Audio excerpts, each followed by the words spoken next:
आतापर्यंत आपण समजून घेतलं संप्रदाय म्हणजे काय आणि ते का निर्माण झाले. आज आपण एक फार महत्त्वाचा प्रश्न समजून घेणार आहोत. वेद, उपनिषदे, दर्शन आणि संप्रदाय यांचा नेमका संबंध काय आहे. कारण हे जर समजलं नाही तर हिंदू धर्माची रचना समजतच नाही. सर्वात आधी येतात वेद. ऋग्वेद, यजुर्वेद, सामवेद आणि अथर्ववेद. वेद म्हणजे धर्माचा पाया. यामध्ये देवता, यंत्र, मंत्र, निसर्ग आणि जीवन यांचं वर्णन आहे. पण वेद वाचताना एक प्रश्न निर्माण झाला. देव कोण आहे? आपण कोण आहे? मृत्यूनंतर काय होतं? आणि या प्रश्नाची उत्तरं शोधायला जे ग्रंथ आले त्यांना म्हणतात उपनिषद. उपनिषद सांगतात आत्मा म्हणजे काय, ब्रह्म म्हणजे काय आणि आत्मा ब्रह्म यांचा संबंध काय आहे. इथून पुढे विचार अजून खोल गेला. तत्वज्ञान विकसित झालं. त्यातून तयार झाली दर्शनं.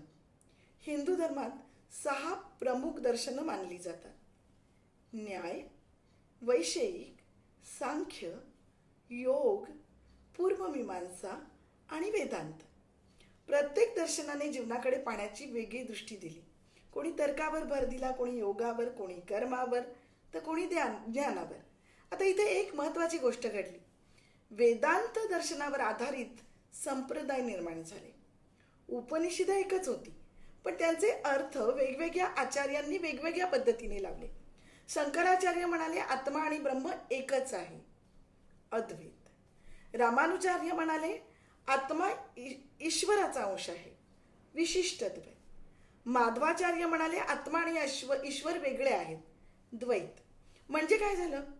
ग्रंथ एकच पण दृष्टिकोन वेगळे आणि त्या दृष्टिकोनावरून संप्रदाय तयार झाले. म्हणून लक्षात ठेवा, संप्रदाय कुठून तरी अचानक तयार झाले नाही. ते वेद, उपनिषदे, दर्शन या परंपरेतून आले. संप्रदाय म्हणजे तत्वज्ञान, उपासना आणि जीवन पद्धती यांचं सुंदर मिश्रण.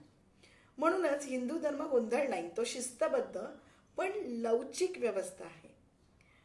पुढच्या भागात आपण पाहणार आहोत वेदांत म्हणजे काय आणि वेदांत कसा संपूर्ण संप्रदायाचा कणा बनला.